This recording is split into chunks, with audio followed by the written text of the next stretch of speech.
carencias y con mucha debilidad, pero entiendo que también que es bueno para que sea el Señor, el Espíritu Santo, el que realmente hable a todos, a mí el primero, ¿no? Estamos en un pasaje, Primera de Pedro 3:18, siguiendo con la serie que llevamos ya hace tiempo, de Primera de Pedro. Y hoy vamos a ver el sufrimiento como camino al triunfo. Hemos estado hablando y se ha cantado y de la esperanza que tenemos en el Señor. Yo llevo ya varias veces hablando del sufrimiento, la verdad, porque sabéis que el tema de la primera carta de Pedro es cómo vivir en la gracia o en medio de un mundo hostil, donde hay persecución, donde hay situaciones difíciles de sufrimiento para estos creyentes. Cuenta el famoso predicador Billy Graham, sabéis que murió hace como, creo que 3 años así, con 99 años tenía, un llamado el predicador de América, un hombre que Dios usó durante mucho tiempo en su larga vida, en uno de sus libros titulado Aviso de tormenta, acerca de un joven que asistió a una de sus, ellos le llaman cruzadas, ¿no? Campañas evangelísticas o conferencias que solían dar, y él llegó a esta conferencia en silla de ruedas. Él estaba sufriendo las últimas etapas de un cáncer incurable. Así que este chaval, este joven, estaba enojado y estaba amargado. Había leído demasiados libros que prometían la salud para el creyente. Demasiados cristianos bien intencionados habían prometido que sanaría milagrosamente de su enfermedad.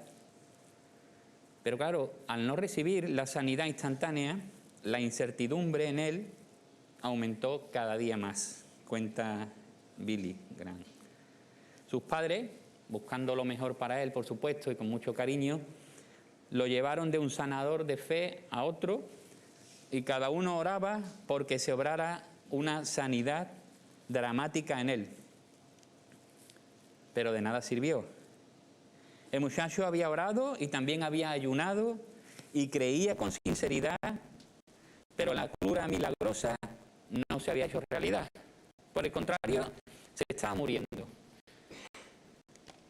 Dice el libro que posiblemente esta fuese la última conferencia a la que iba a asistir este joven, quizás en su vida. Había una oradora especial esa noche, le llamaban Noche de Jóvenes, y trajeron a una invitada, una oradora. Esa noche le tocaba estar, o fue invitada, Joni Eareckson. No sé si conocéis la historia de Joni Eareckson. Hubiese puesto un vídeo con su testimonio, pero no tengo 8 minutos, así que lo podéis ver vosotros en vuestras casas.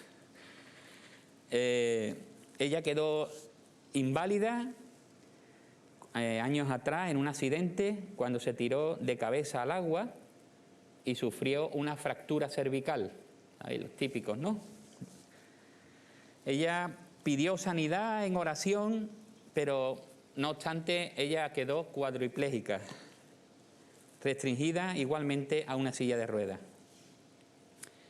Cuando ella se acerca al micrófono en esta silla de ruedas, no se molestó en exagerar en la presentación del Evangelio, en la presentación de las buenas noticias. Confesó su propio enojo por haberse quedado inválida, aún después de haber orado y creído que se obraría un milagro.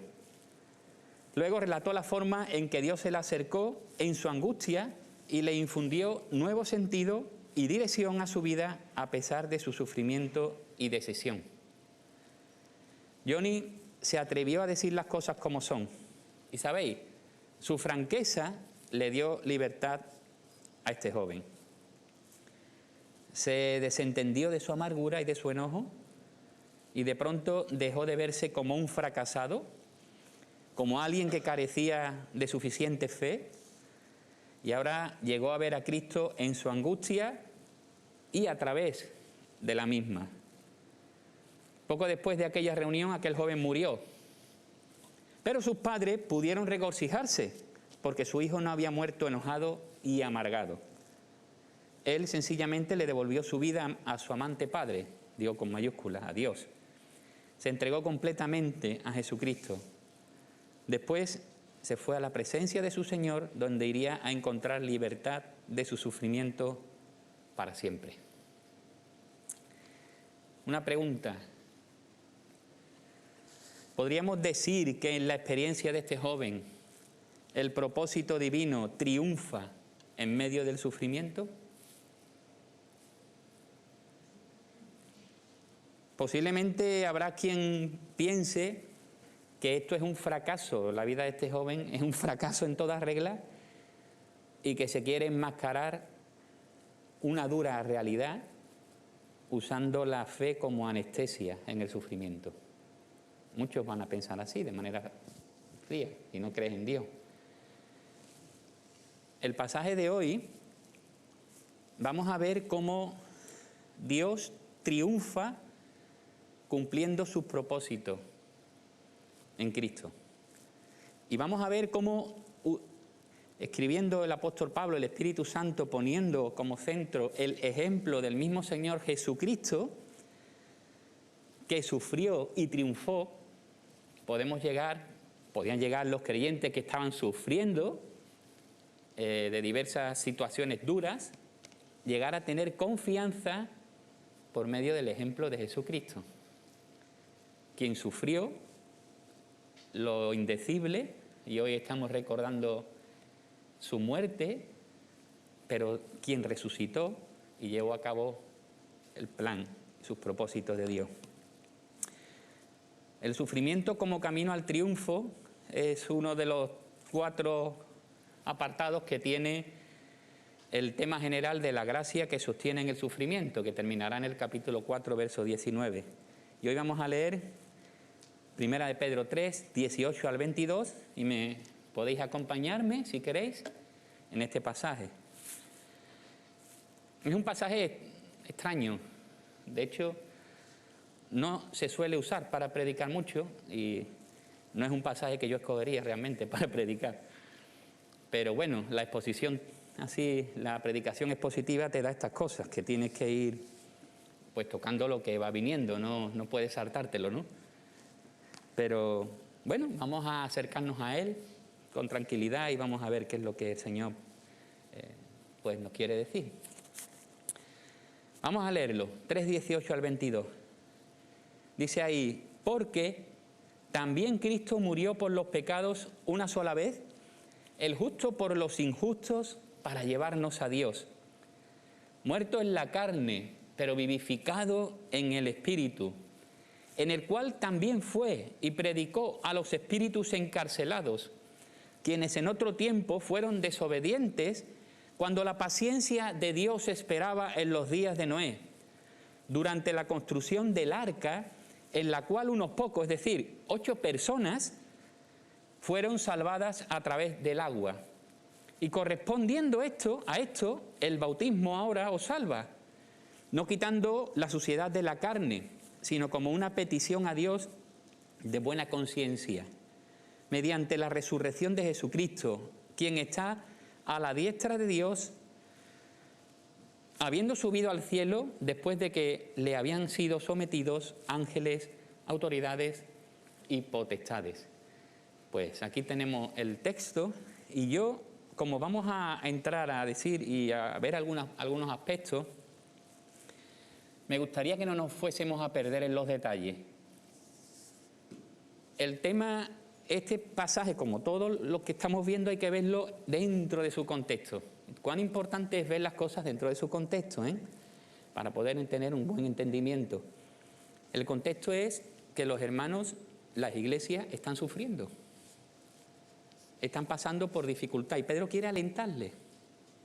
Y usa este pasaje para alentarlo, para animarlo. Así que, para que no se nos pase, la idea central es que Cristo sufrió de una manera injusta. Vamos a ver eso ahora, el justo por los injustos. Y ellos pueden pensar, nosotros sufrimos de una manera injusta también. Bueno, aquí tenéis el ejemplo. Cristo sufrió de una manera injusta, y no solo sufrió, llegó a la muerte. Pero él dice, llegando a la muerte, en la carne ha sido vivificado en el Espíritu. Es decir, quizás podáis morir, pero hay algo más allá.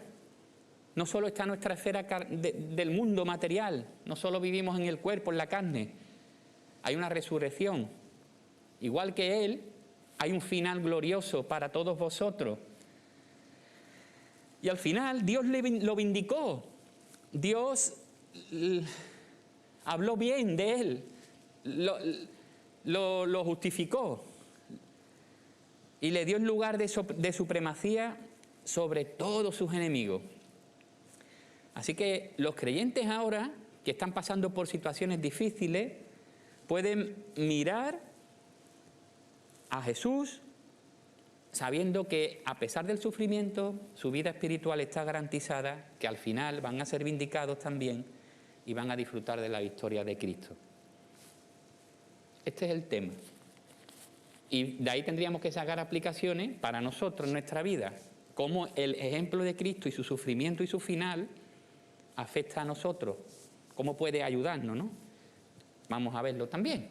Así que el pasaje, por eso he dejado en negrita el principio y el final, porque yo entiendo que el centro lo que son es una explicación y ampliación.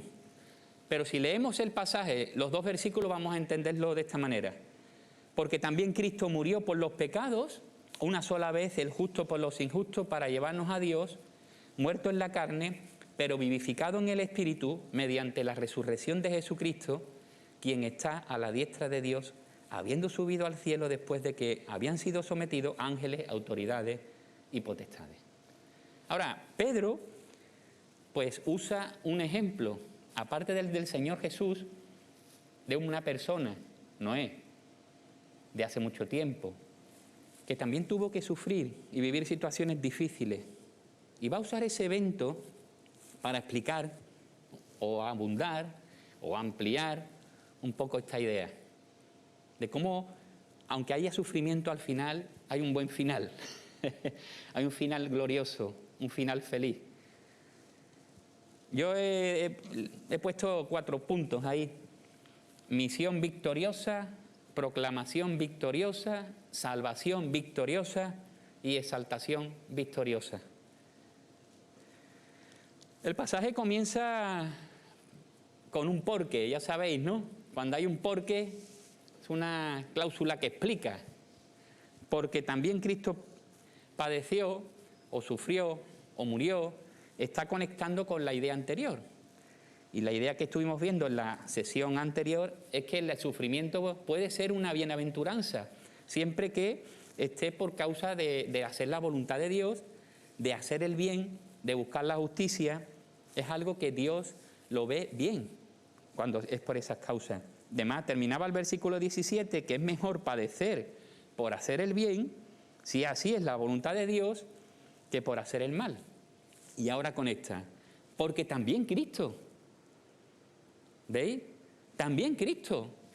Aquí dice que murió, el original yo creo, por lo menos unos manuscritos habla de sufrió. A mí me gusta más la idea de sufrió, porque también Cristo sufrió, encaja muy bien con el pasaje y con la idea de Pedro. Yo creo que murió, está bien también, porque es correcto, pero no sé, le da un sentido, un matiz que me parece más interesante. También Cristo murió.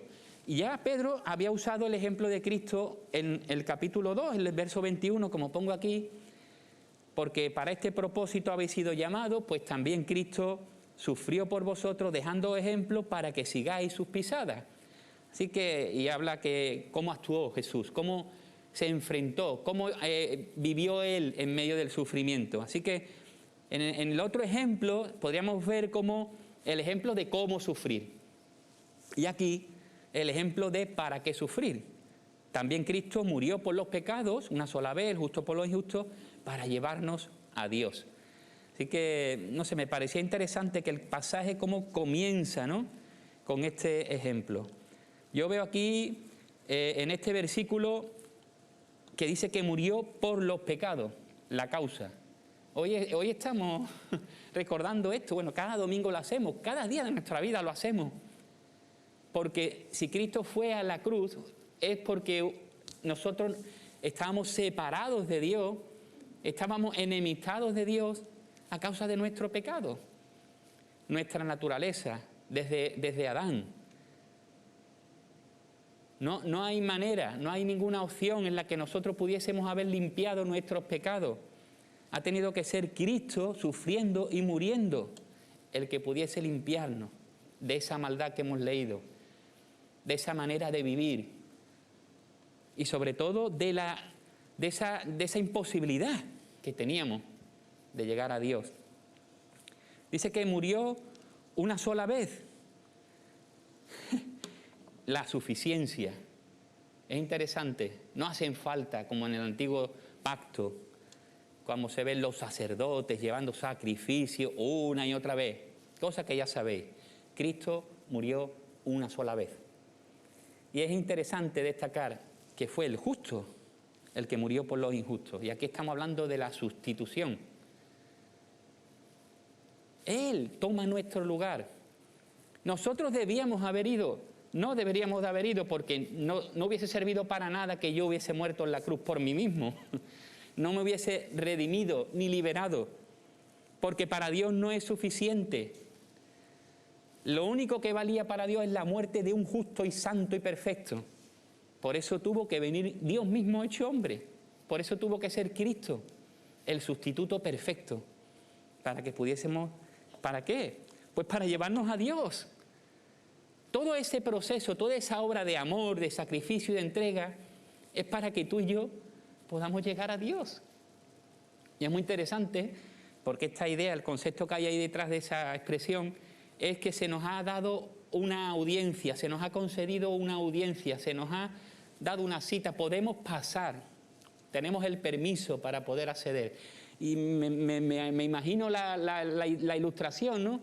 Cristo cogiéndonos y llevándonos a Dios, acompañándonos en el camino, rescatándonos y llevándonos hasta Dios. Y eso lo hace posible Jesús, muriendo por cada uno de nosotros. Eso es una misión victoriosa. Es una misión victoriosa porque nadie podría conseguir esto, solamente Él. Es un plan que nadie podría idear mejor que Dios mismo, que nos ha creado. Dios establece la salvación de los seres humanos en Cristo. Y podemos llegar a Él por medio de la fe, por su gracia, y recibir la salvación. Y llevarnos y estar en comunión nuevamente con Dios. Esto es algo, es una victoria. A pesar de las maldades, a pesar de la oposición de sus enemigos, huestes espirituales, que vamos a ver, no pudieron impedir que Cristo cumpliese con su plan. ¿Fue el plan exento de sufrimiento? No. ¿Por qué? ¿Por qué Dios no ideó un plan que hubiese sido más liviano para el Salvador?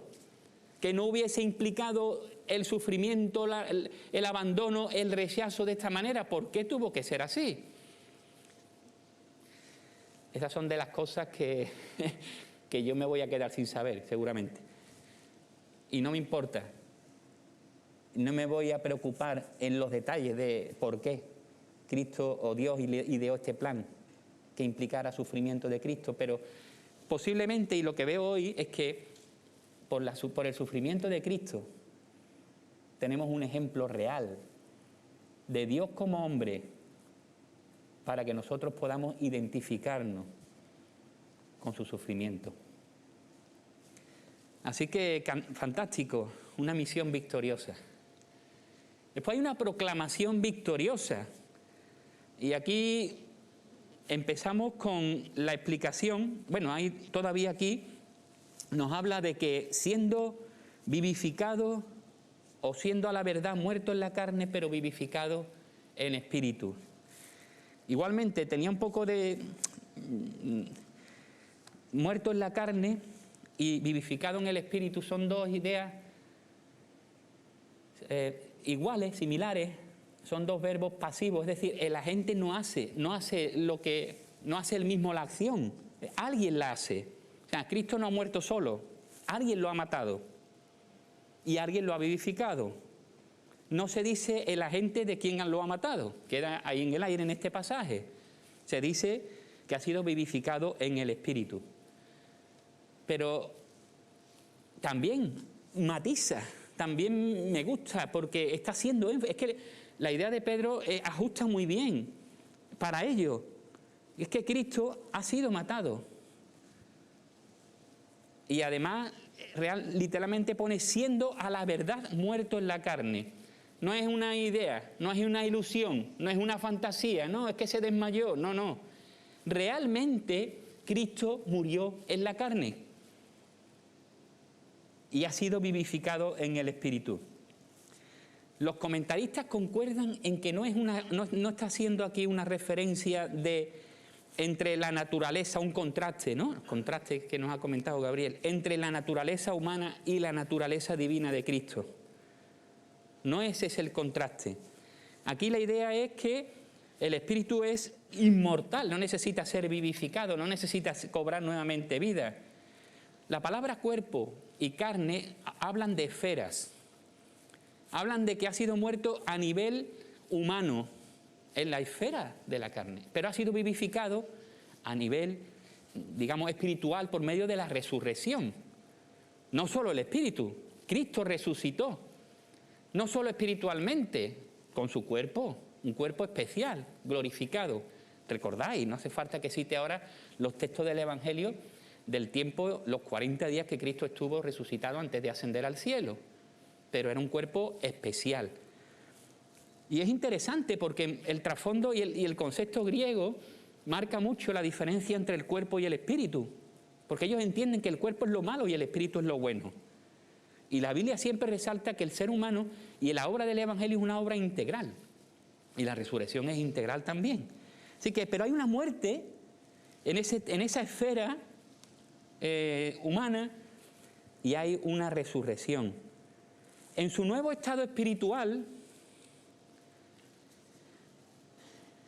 Cristo, después de su resurrección, pues está en esa esfera. Dice que parece ser que fue a algún lugar y predicó a unos espíritus que estaban encarcelados. No se sabe el lugar, pero en esa situación, en esa condición, Cristo, nos dice el texto, predicó a espíritus que estaban encarcelados. Primeramente, hay varias interpretaciones, la verdad es que hay muchas interpretaciones. Sería un lío, bueno, ocupar tiempo en todas. No tenemos ni el tiempo ni creo que sería necesario de poder explicar todas. Pero me gustó mucho, para resumir, Hendriksen, uno de los comentaristas, hace muy fácil. La verdad es que resume más o menos las que son más importantes en un orden cronológico y nos marca un poquito para que tengamos una idea. Porque, como dije antes, es un pasaje difícil, complejo. Es un pasaje que se puede interpretar de distintas maneras. De estos pasajes de la Escritura hay muchos, o hay varios. Porque, mirad, os pongo un ejemplo. Si, por ejemplo, vivificado en el Espíritu, la palabra Espíritu en el original no tiene mayúscula ni minúscula. Y yo me acerco y digo, ha sido vivificado en el Espíritu con mayúscula, estoy haciendo referencia al Espíritu Santo. Pero si yo me acerco y digo que el Espíritu es con minúscula, estoy haciendo referencia a esta situación que yo he comentado, ¿no? Entonces, pero puedes acercarte de las dos maneras. Y así todo el pasaje tiene ciertos matices, por lo cual va a ser un pasaje que se va a quedar un poco abierto, en el sentido de que puede haber al menos dos opciones válidas, aún interpretando y acercándose al mismo pasaje por la complejidad y la falta de datos que hay. A mí no me crea ningún problema. No tengo ningún problema en que se quede un pasaje abierto. Muchas veces nos complicamos queriendo cerrar todas las cosas y dar detalles de todas las cosas y querer entender todas las cosas. Ya de eso se ocupan los teólogos, yo no me voy a ocupar de eso. Y no me causa ningún problema que se quede algo abierto, porque no lo entiendo. y porque no se puede entender muchas veces. Ahí queda la voluntad de Dios. ¿Es una cosa tan trascendente que va a afectar a mi salvación? Pienso que no. Pienso que los asuntos de salvación están bastante claros, aun con sus matices. Así que podemos estar tranquilos. Queda para nuestro tiempo de disfrute y de estudio, pues investigar estos temas. Yo os invito que lo leáis y que podáis entrar ahí, ¿no? Bueno, Clemente de Alejandría, allá en el principio, por el año 200, enseñó que Cristo fue al infierno. Creo que está pequeño, ¿no? Bueno, Cristo fue al infierno en espíritu para proclamar el mensaje de salvación a las almas de pecadores que estaban allí en prisión desde el diluvio. Además, esto fue algo que aún el credo apostólico ya dice, si lo leéis, que Cristo fue crucificado por orden de Poncio Pilato y descendió a los infiernos. El concepto que tenían en aquel momento los primeros padres de la Iglesia interpretaron este texto así, pero en ningún lugar pone que Cristo haya bajado al infierno, pero ni aquí, y creo que en ningún otro pasaje. Pero bueno, ahí quedó. Creo que después en la confesión de Nicea, creo que ya no aparece esa idea, ¿no? La Biblia no habla del encarcelamiento de las almas que son condenadas por Dios. No hay pasajes que hablen de que el que no cree está encerrado en una prisión, en una cárcel. También no hay opción de conversión después de la muerte. Eso era algo que en la Iglesia católica o católico-romana se predicaba, y hay opción de salvación. De hecho, ya sabéis, hay un sistema de misas y de tal. Al menos esta era la posición, pero no vemos ahí una base, ¿no?, bíblica, al parecer. La expongo y ahí queda, ¿no?, y la respeto. Agustín de Hipona, estos dos son estos son más bien de corte católico. Ahí en el año 400, él dijo que Cristo, preexistente, es decir, antes de venir a este mundo y hacerse hombre en la encarnación, proclamó la salvación mediante Noé a la gente que vivió antes del diluvio. Este pensamiento fue muy extendido y duró mucho tiempo y estuvo muy aceptado. Es decir, Cristo, y es verdad que Cristo, antes de venir, y habla la palabra que habló a través de los profetas, y es correcto, y él dice que pensó, o antes de, él estaba en Noé predicando a esta gente antes del diluvio, que eran encarcelados estaban encarcelados por su conducta de desobediencia y demás, ¿no? Pero claro, habla del Cristo preencarnado, y en el pasaje estamos hablando de Cristo que sufrió en el cuerpo y que fue vivificado en el espíritu. Y no cuadra, no encaja con este pasaje. Así que tampoco parece muy acertada.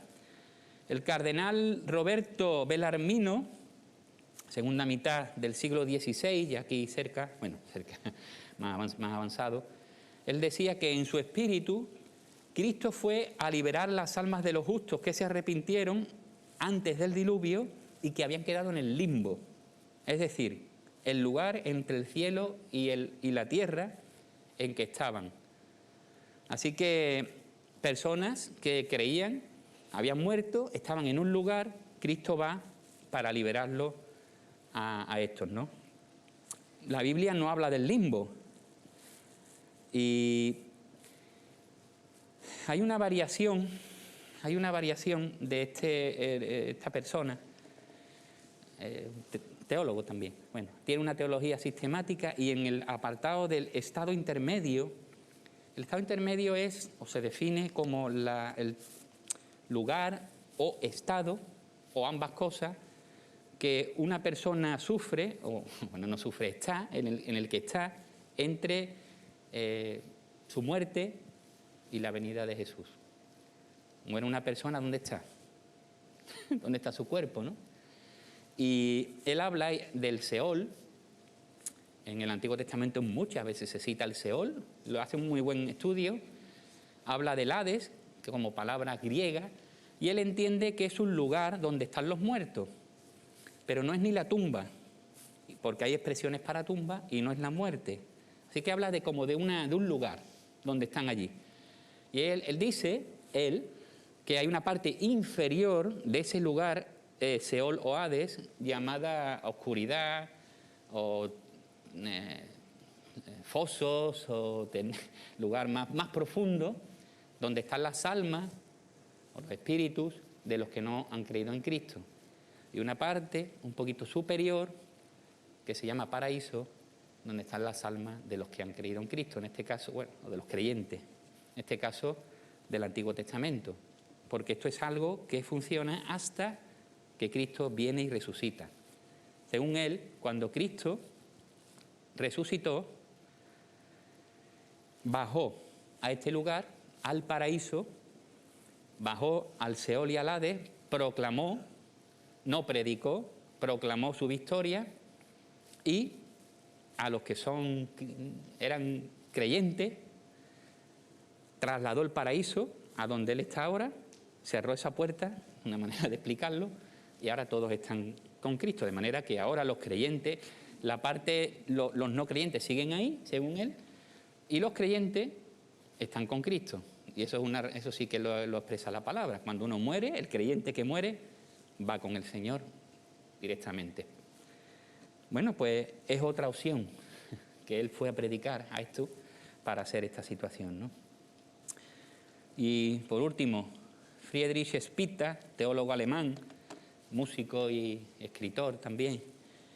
Él dice, estamos hablando ya de mediados del siglo XIX, decía que después de su muerte y antes de su resurrección, Cristo predicó a los ángeles caídos, conocidos también como hijos de Dios, eso está basado en Génesis capítulo 6, que durante el tiempo de Noé se habían casado con las hijas de los hombres. ¿Recordáis que hay una situación, Génesis capítulo 6, donde la maldad era grande? Y dice que los hijos de Dios se casaron con las hijas de los hombres y que nacieron una raza de gigantes. Claro, este pasaje, que se basa en Génesis 6, verso 2, tiene cierta dificultad porque cuando recordáis que le preguntan Jesús, ¿no? Los saduceos preguntan a Jesús acerca de estos asuntos, de qué mujer va a tener en el cielo, tal, una mujer que se había casado con varios hermanos, ¿no? Jesús afirmó que los ángeles ni se casan ni son dados en casamiento, Mateo 22:30, está hablando de una naturaleza espiritual. Así que es muy difícil conectar. Yo no sé cómo se ha llegado a esta interpretación de que los ángeles puedan llegar a tener relaciones con seres humanos, en este caso, ¿no? No sé, me cuesta trabajo de entenderlo. Algunos explican que lo que pasó es que los ángeles malos y de aquel momento, demonios, influenciaron y tomaron posesión de cuerpos humanos que tuvieron relaciones los hombres con las mujeres. Puede ser una explicación. Se la dejamos al señor MacArthur. En fin, como veis, hay mucha variedad y con parte de razón, con parte de menos razón, muchas historias. Yo os voy a presentar un poco lo que yo entiendo que es un poco se acerca al pasaje teniéndolo en cuenta, ¿no? Bueno, ahí dice que predicó. Lo primero que vemos ahí es interesante, es que la palabra que usa predicar no es evangelizar, que la hay también. Usa una palabra que significa proclamar. En su sentido laico sería como aquel que viene a dar noticias en público, aquel que viene a proclamar un evento, aquel que dice algo, ¿no? Hay una palabra que Pedro usa también para evangelizar en su misma carta. En el capítulo 1 y versículo 12, habla y usa la palabra evangelizar, ¿no? A ellos les fue revelado que servían a vosotros. Os ha sido estas cosas que ahora os han sido anunciadas mediante los que os predicaron el Evangelio por el Espíritu Santo. Y se usa la palabra evangelizar. 4:6 también usa la palabra evangelizar, porque con este fin fue predicado el Evangelio. Y hay esa palabra también. Sin embargo, aquí usa otra expresión que significa llanamente proclamar. ¿Qué es lo que proclamó? No se dice. No sabemos qué es lo que fue a proclamar, ni siquiera dónde, pero qué predicó o proclamó, sería mejor dicho. al no ser evangelizado el Evangelio, o usar esa palabra, pues se puede entender que no fue una predicación del Evangelio tal, porque además no podría ser un mensaje de redención a los ángeles. En Hebreos capítulo 2 y versículo 16 dice que los ángeles Dios no ayuda o no se le predica a los ángeles, solo a los hijos, a la simiente de Abraham, a los seres humanos. Así que estas dos cosas pueden ayudar a entender que fue una proclamación, ¿no? Una declaración de victoria. ¿Hay alguna declaración, alguna proclamación de victoria sobre espíritus o sobre ángeles? Sí las hay, después lo veremos, ¿no? Porque va en relación con la palabra espíritu. Estos espíritus, como decía antes, ¿quiénes son? Y es interesante, igualmente, solamente viendo la palabra espíritu, en el Nuevo Testamento siempre se refiere a seres espirituales, no a seres humanos. Tan solo en Hebreos 12, 23 se usa de seres humanos y se especifica que son espíritus de hombres, ¿no? Normalmente hay un montón de pasajes que están hablando de espíritus en sentido de ángeles, ¿no? De seres espirituales.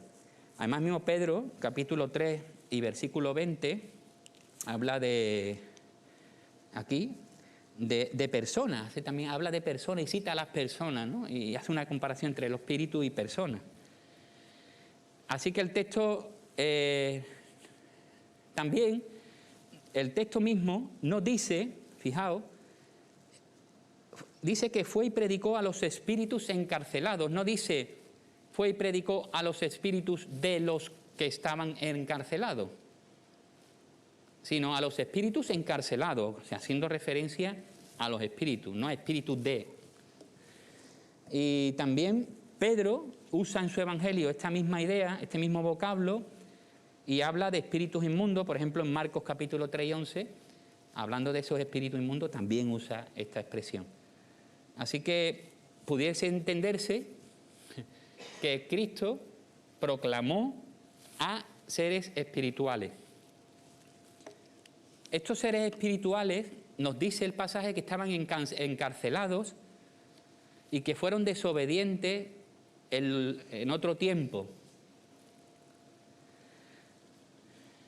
¿Hay algún pasaje donde se hable de que haya espíritus encarcelados? Hay pasajes. ¿Dónde? El mismo Pedro. En segunda de Pedro, capítulo 2 y versículo 4, habla allí, porque si Dios no perdonó a los ángeles cuando pecaron, sino que los arrojó al infierno y los entregó a fosos de tinieblas reservados para el juicio, ¿veis?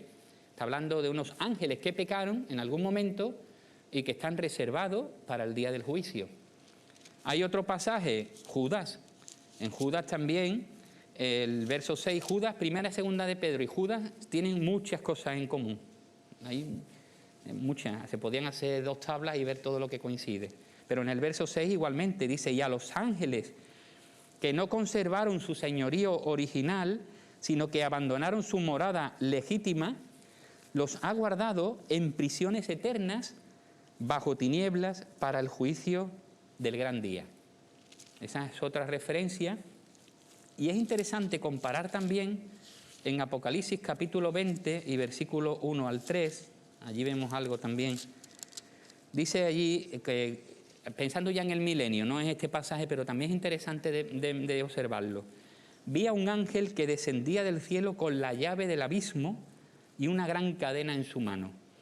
Prendió al dragón, la serpiente antigua que es el diablo y Satanás, y lo ató por 1000 años, y lo arrojó al abismo, y lo cerró, y lo selló sobre él, para que no engañara más a las naciones hasta que se cumplieran los 1000 años. Después de esto, debe ser desatado por un poco de tiempo. Así que va a haber un momento en el que nuevamente está la idea, y lo que dice aquí el texto, de que ángeles pueden ser nuevamente encerrados en lugares en prisiones y atados y limitados, ¿no?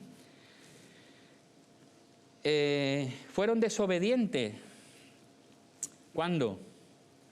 Bueno, me estoy dejando aquí. Pues cuando la paciencia de Dios esperaba en los días de Noé.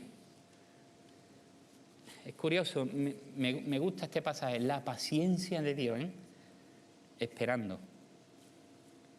Es una manera de entender que Dios tiene gracia y misericordia. Pero no solo durante los 120 años que duró la construcción del arca, es que estamos hablando que desde Adán hasta Noé han pasado 10 generaciones de gente mala y perversa. Es lo que vemos desde la caída. Estuvimos viendo en Génesis un poco cómo la humanidad va en una situación de deterioro tremenda. Y Dios tiene que intervenir. Esta gente, amigos de Noé, pues eran muy malos, eran malvados. Dicen algunos comentaristas eso, que es un momento de la historia en el que la maldad era extrema en la tierra y donde los ángeles estaban influenciando de una manera tremenda, ¿no? En este caso los demonios, sobre la tierra. De hecho, se piensa que no ha habido otra época en la historia en la que el contraste entre la fe y la incredulidad fuese tan grande como en los días de Noé. Parece que los espíritus rebeldes controlaban la raza humana. Mirad lo que dice Génesis 6, verso 5, ¿no? Un texto conocido que nos da una idea.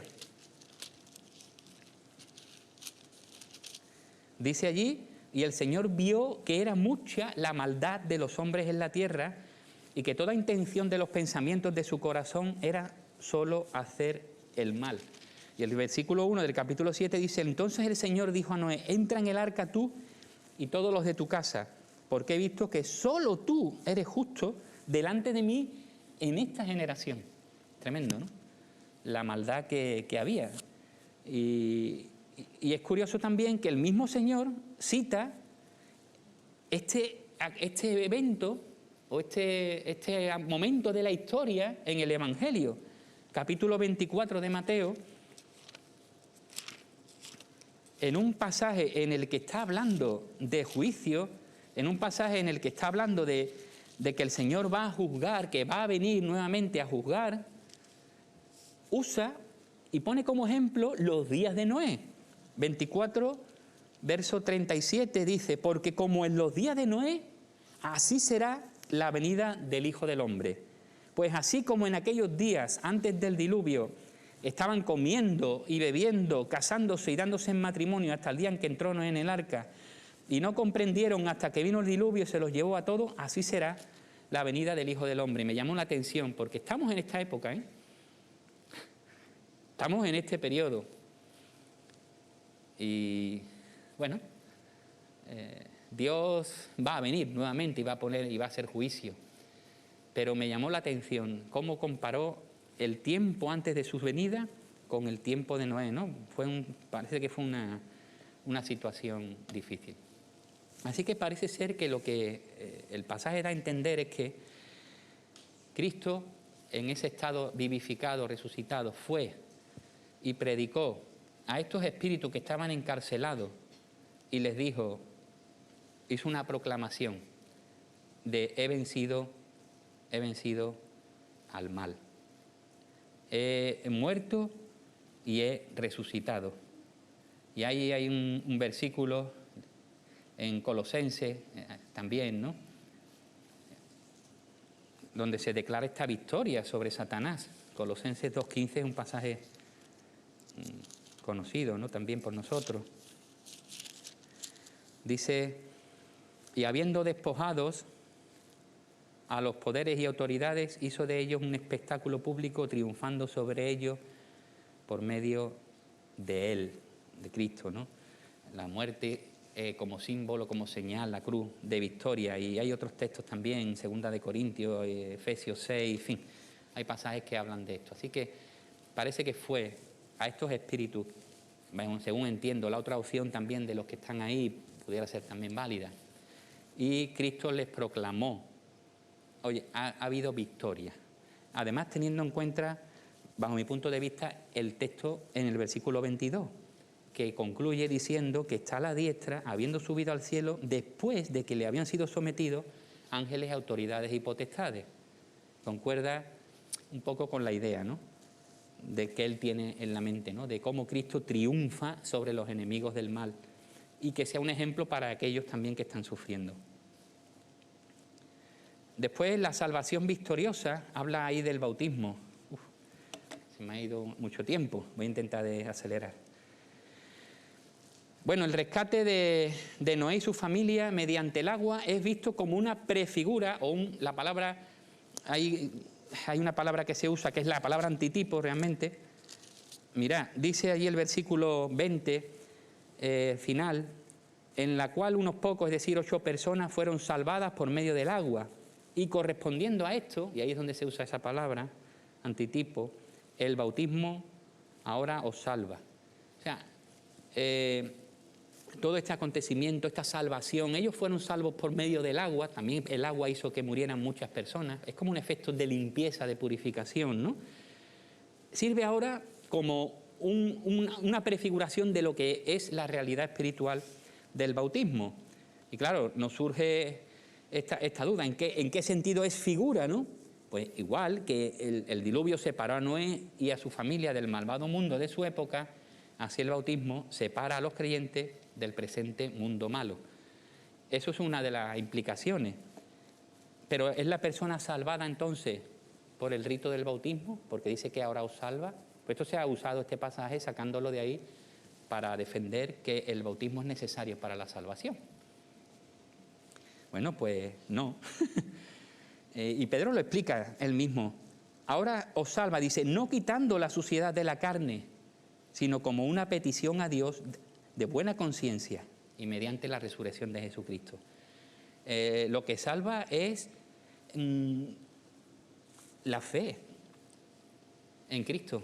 Eso lo tenemos clarísimo. El creyente es salvo por la muerte de Cristo y por su resurrección. En el capítulo 6 de Romanos habla de esto y de cómo el bautismo expresa esta realidad de que he muerto con Cristo y que resucito a una nueva vida. Noé y su familia fueron salvos porque creyeron en Dios, porque tuvieron fe, y ahí está en Hebreos capítulo 11, creyeron en Dios, entraron en el arca de la seguridad. Igualmente, los pecadores, las personas que no tienen a Jesús, cuando pueden ser salvos si confían en Cristo y llegan a ser uno con Él.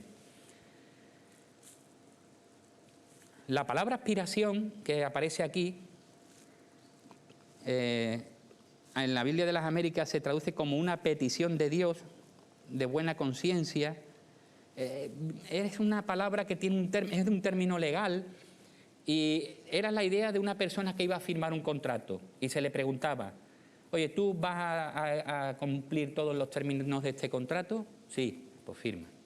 Es curioso porque la Iglesia al principio, con los candidatos al bautismo, hacía esto y le preguntaban, ¿estáis dispuestos a llevar una vida distinta, nueva, dejando el mundo atrás? Tenían que decir sí, entonces firmaban. O sea, y los bautizaban, ¿no? Había un compromiso grande, la idea es de un compromiso. Lo que implica aquí no es que somos salvos por medio del rito, sino que lo que se manifiesta es que hay un compromiso, una buena intención, una buena conciencia de querer servir a Dios y vivir para Él de una manera definitiva, ¿no? Y distinta. Y el agua del bautismo simboliza el lavamiento de los pecados. Entonces la respuesta del creyente a Dios es vivir ahora concienzudamente una nueva vida para la gloria de Dios. Después también hay una exaltación victoriosa. Cristo está a la diestra de Dios, como dice el Salmo 110. Dice el Señor a mi Señor, siéntate a mi diestra hasta que ponga a tus enemigos por estrados de tus pies. Ángeles, autoridades y potestades, todos están bajo control de Dios. Aunque eso también iba muy bien para ellos. Aunque los poderes del mal estén influenciando en todos los aspectos de la vida, y a ellos también, y había persecuciones, están bajo el control de Dios. No hay nada que puedan hacer sin su permiso. Y no me paro más porque ya es el tiempo, pero vamos a ver una conclusión, 4 cosas breves. ¿Podemos esperar oposición? Podemos esperar oposición, igual que ellos y todos nosotros tenemos que pasar por dificultades. Ahora, tiene que ser por causa de vivir en la justicia, de hacer el bien. Si sufrimos persecución, como había dicho anteriormente, por nuestras malas decisiones, En cierto sentido, estamos sufriendo las consecuencias de nuestros actos o de nuestras decisiones, claro. Pero si es por causa del bien, es posible que vayamos a sufrir porque estamos en un mundo contrario a la voluntad de Dios. El ejemplo de Noé, fijaos, 120 años. Yo creo que Pedro pone el ejemplo de Noé también para decir, mira, Noé, igual que vosotros, estaba en una sociedad bastante moderada. Ah, no.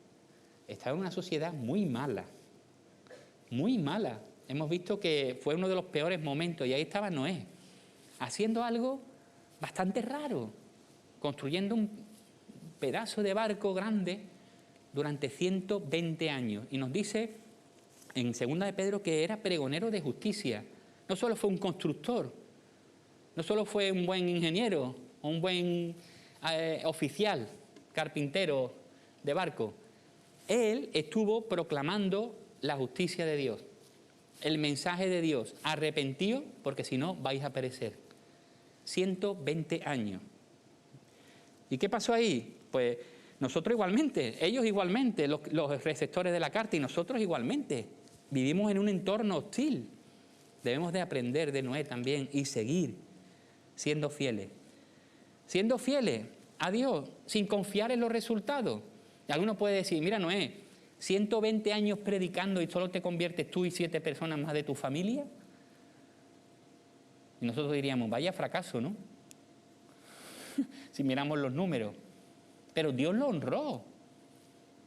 Y Dios lo pone como ejemplo de hombre de fe y de justicia. Así que nuestra misión es cumplir con el plan de Dios, vivir de manera justa y proclamar la buena noticia. Y esperar a Dios y dejar a Dios los resultados.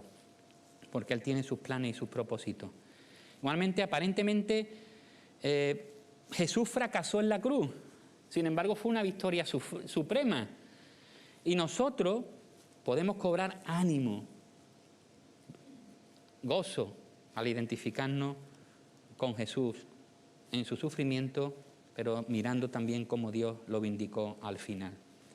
El bautismo, no solo los que se van a bautizar tienen que entender cosas acerca de lo que implica el bautismo.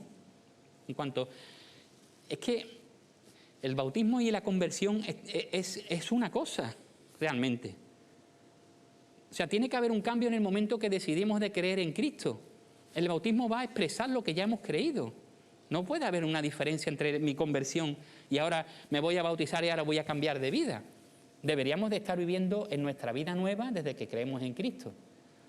Pero no solo los que se bautizan tienen que conocer esto. Esto es un recuerdo para nosotros que somos bautizados y que somos miembros de la Iglesia. El bautismo implica separación del mundo, de la vieja vida, de las cosas pasadas, como hemos leído en esta mañana. Y nosotros que somos bautizados tenemos que recordarlo también. Y tenemos que adorar, porque Cristo está sentado en el trono. Es curioso, dicen algunos estudiosos que al ascender al cielo, tuvo que pasar. Los judíos hablaban entre 3 y 7 cielos, de niveles, donde había huestes espirituales, según ellos.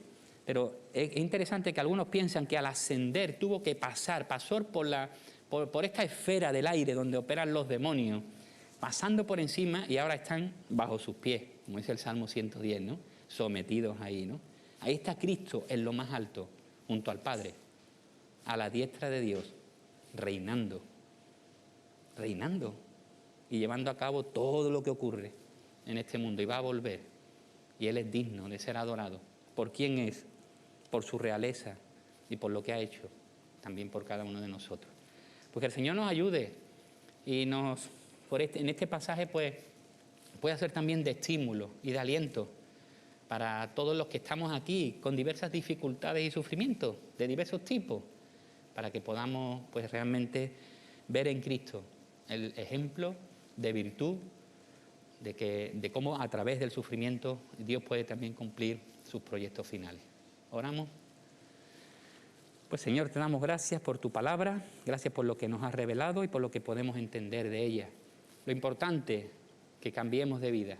Lo importante es que nosotros estas lecciones que entendemos podamos ponerlas en práctica, Señor, y podamos vivir con confianza, Señor, podamos afrontar la vida en este mundo, mientras que tú vienes por nosotros, de una manera gozosa, con esperanza, entendiendo y viendo todo de acuerdo a la perspectiva tuya. Guíanos, Señor, ayúdanos y bendícenos en este reto, Señor, que tenemos.